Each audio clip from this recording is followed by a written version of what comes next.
때는 5년 전 대학생 시절 친구와 함께 겪었던 일입니다. 저에게는 어릴 때부터 같은 동네에서 자라며 매일 붙어 살던 단짝 친구가 있는데요. 저희는 특이하게도 같은 이름에 같은 생일을 가졌고 유치원 때부터 초중고 시절은 물론이고 대학까지 같은 학교에 합격해 친구들 사이에서도 장난으로 쌍둥이라고 불리곤 했었습니다. 그 일이 일어난 날도 공강이라 평소처럼 친구 자취방에서 쉬고 있는데 오랜만에 할머니에게서 전화가 오더군요. 다크니냐? 할미야 지금 뭐하냐? 친구 집에서 그냥 놀고 있어요 할머니. 그래요. 근데 나 할미 이사한 집은 한번 안 찾아올겨? 할미가 너 좋아하는 떡이랑 고기도 많이 사놨는디. 생각해보니 할머니를 오랫동안 뵙지 못하기도 했고 친구 또한 어릴 때부터 저희 할머니와 가까운 사이였기에 곧바로 친구와 함께 이사하셨다는 할머니 집으로 출발했습니다. 그렇게 3시간쯤 달려 처음 와보는 동네에 도착했는데 이상하게도 그 동네 사람들이 저희를 쳐다보는 눈빛이 예사롭지 않았습니다. 마치 뭔가를 잔뜩 경계하듯 저희를 힐끔힐끔 쳐다보더라고요. 근데 그런 와중에도 눈에 띄는 한 사람이 있었습니다. 머리가 길고 하늘색 한복을 입은 어떤 여자였는데 매서운 눈초리로 유난히 저희를 빤히 노려보더라고요. 다크나. 그때 마침 할머니께서 저희를 마중 나와주셨고 그렇게 셋이서 할머니 집을 향하는데 그 여자는 저희가 시야에서 완전히 사라질 때까지 시선을 떼지 않고 끝까지 저희를 노려보더라고요. 그렇게 조금은 찝찝한 기분을 가지고 할머니 집에 들어서는데 대문 옆에 놓여있던 장독대에 발이 걸리는 바람에 제가 넘어졌고 그 때문에 평소 아끼던 보라색 신발까지 찢어지고 말았었죠. 하지만 속상한 거고 할머니께서 저희가 온다고 얼마나 음식을 많이 해놓으셨던지 상다리가 부러질 정도로 빼곡히 차려진 음식들을 보니까 금방 기분이 풀리더라고요. 그런데 이상하게도 식탁에 올라와 있는 밥 공기가 2개밖에 없는 겁니다. 할미는 나이 먹는 것만 봐도 배불러. 얼른 앉아 많이 먹어. 같이 드시자는 말에도 할머니는 한사코 배부르다며 거절하셨고 그 많은 음식에도 성에 안 차셨는지 계속해서 떡이며 과일이며 음식을 내어주셨습니다. 저희 이제 배불러요 할머니.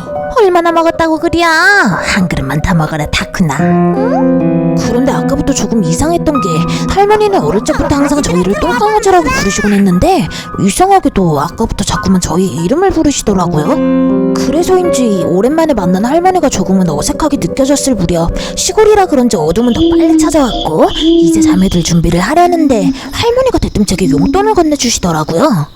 할머니 저 알바해서 괜찮아요. 이걸로 할머니 맛있는 거 사드세요. 아니요. 할미가 꼭 주고 싶어서 그려. 얼른 받아. 한사코 안 받는다고 거절하는데도 할머니는 계속해서 돈 봉투를 내미셨고 급기야 나중엔 화까지 내시며 받으라니까? 얼른 받으라다! 지금까지 한 번도 할머니가 화내시는 모습을 본 적이 없던 저는 조금 당황했지만 이렇게라도 손녀를 챙겨주시고 싶은 건가 싶어 일단 받으려는데 다쿠나 지금부터 아는 할미 말 명심하거라. 만약 자는데 밖에서 누가 찾아오더라도 오늘 밤이 가기 전까진 절대로 문을 열고 대문을 나서서는 안 된다. 절대로.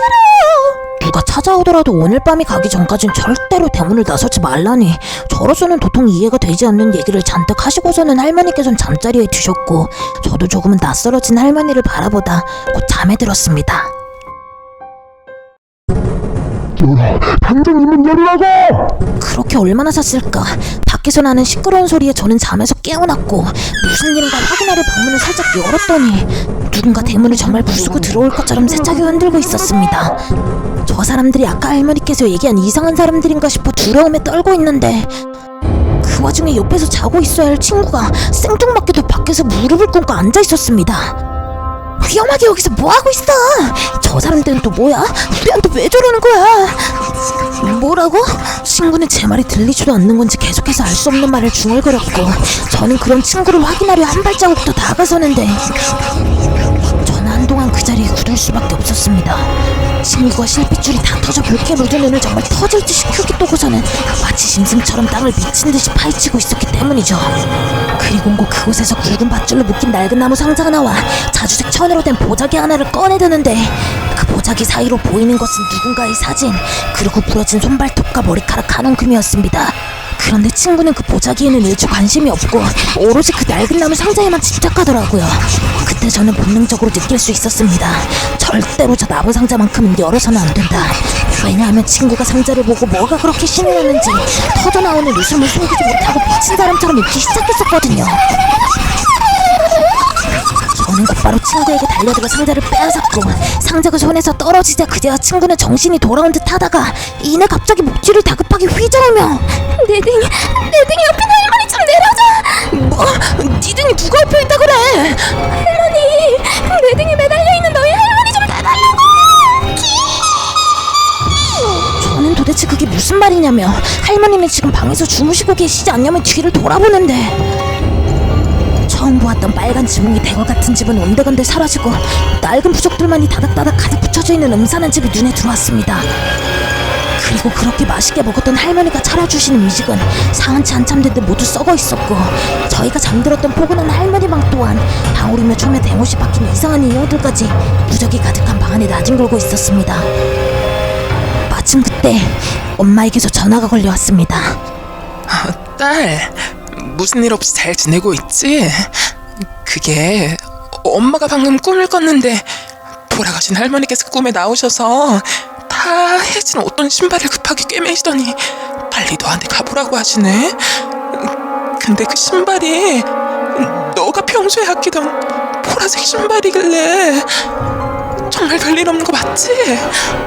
할머니께서 돌아가셨다니. 저는 그 말을 듣자마자 머릿속이 깨질 듯 어지럽게 시작하며 이내 깨달은 것은, 저희 할머니께서는 이미 3년 전에 돌아가셔서 더 이상 이 세상 사람이 아니었다는 거였습니다. 그제야 지금까지 함께 있었던 사람이 저희 할머니가 아니라는 걸 직감한 저희들은 서둘러 여기서 나가려는데. 지금 어디 가는 거야? 내가 분명 오늘 밤 이 집 대문을 넘지 말라고 했을 텐데? 얘들아, 내 제사밥 다 먹고 너 잣돈도 받았으면 너희가 나 대신 가져야 될 거 아니야. 너희가 나 대신 가져야 될 거 아니야. 돌아가신 할머니 얼굴을 한 그 여자는 갑자기 달려들어 제 발목을 잡고 다시 집 안으로 끌고 들어가기 시작했고, 저는 끌려가지 않으러 죽을 힘을 다해 발버둥치는데, 제 발길질에 그만 대문 옆에 있던 장독대가 깨지며 그 안에 있던 또 다른 해지고 찢어진 수십 켤레의 신발들이 쏟아져 나왔습니다. 그러자 그 여자는 갑자기 찢어질 듯한 비명을 지르며 곧바로 다시 신발들을 주워 담기 시작했고, 저는 그 틈을 타 몰래 집 밖으로 도망치려는데, 그 여자가 한 번 더 제 발목을 움켜쥐었고, 저는 그렇게 오른쪽 신발이 벗겨진 뒤에야 겨우 집에서 도망 나올 수 있었습니다. 그리고 아이고 깨어났어. 학생, 정신이 좀 들어? 눈을 떴을 땐 나무 상자를 들고 있는 마을 입구에서 보았던 하늘색 한복 차림의 여자와 그 옆에서 저를 걱정스레 쳐다보고 있는 친구와 마을 사람들이 있었습니다. 알고 보니 저는 아까 엄마와 통화를 하고선 곧바로 정신을 잃었고, 놀란 친구가 저를 부축해서 집을 나서려는데, 마을 사람들이 이런 일이 일어날 걸 이미 다 알고 있었다는 듯이 문 앞에서 저희를 기다리고 있었다는 거였죠. 자네들도 12월 32일에 태어난 오타쿤이란 이름을 가진 사조지? 마을 사람들이 들려준 자초지종은 이랬습니다. 얼마 전까지 이 마을은 제대로 된 신이 하는 잘못된 악기를 모시며 사람들에게 저주를 내려주는 대가로 불을 쌓은 무당이 있었는데, 어느 날 신의 벌전을 받은 무당이 집 앞 나무에서 목을 매단 채로 발견되었고, 그 이후로 자꾸만 마을에 흉흉한 일이 끊임없이 일어나자 마을 사람들은 다른 퇴마사들을 불러 다시는 이 마을에 발을 붙이지 말라는 뜻으로 그 무당의 발목을 잘라 상자 안에 봉인해 두었다고 합니다. 저승대문 앞에서는 한마디도 못할 것이, 이곳에서 죽어서까지도 저주를 퍼붓는구만.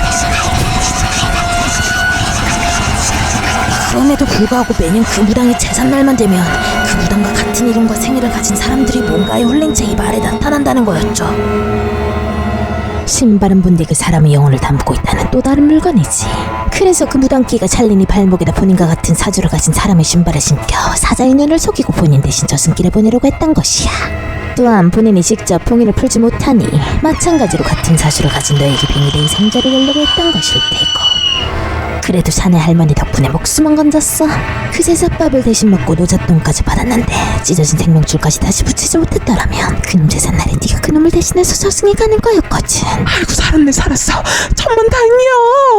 알고 보니 저희가 먹었던 밥은 바로 그 여자의 제사밥이었고, 제가 받았던 돈 또한 저승길에 가져가는 노잣돈이었는데, 꿈에 나타난 할머니께서 제 찢어진 생명줄을 꿰매주셨기에 그 악귀 대신 저승에 갈 뻔한 걸 막았다는 거였죠. 너희 할머니께서 귀한 손녀 목숨은 구해주셨지만 그놈에게 신발을 빼앗긴 그 오른쪽 발목은 어쩔 수 없어. 곧 다칠 거니 빨리 미리 병원에 날아놔. 저는 그 이후로 정말 오른쪽 발목을 삐어 한동안 병원 신세를 지게 되었고 나중에 엄마께 들은 얘기론 사실 그때 엄마 꿈에 나타난 할머니께서 시간이 없다시면서 네 왼쪽 신발만 꿰매주셨었거든. 그제야 저는 제가 기절했을 당시 꿨던 꿈에서 그 무당기가 왜 저의 왼쪽 신발은 가져가지 못하고 근데 오른쪽 신발만 가져갔는지 알 수 있었습니다. 만약 꿈에 나타난 할머니께서 제 왼쪽 신발마저도 꿰매주지 않으셨다면 저는 그때 과연 어떻게 되었을까요?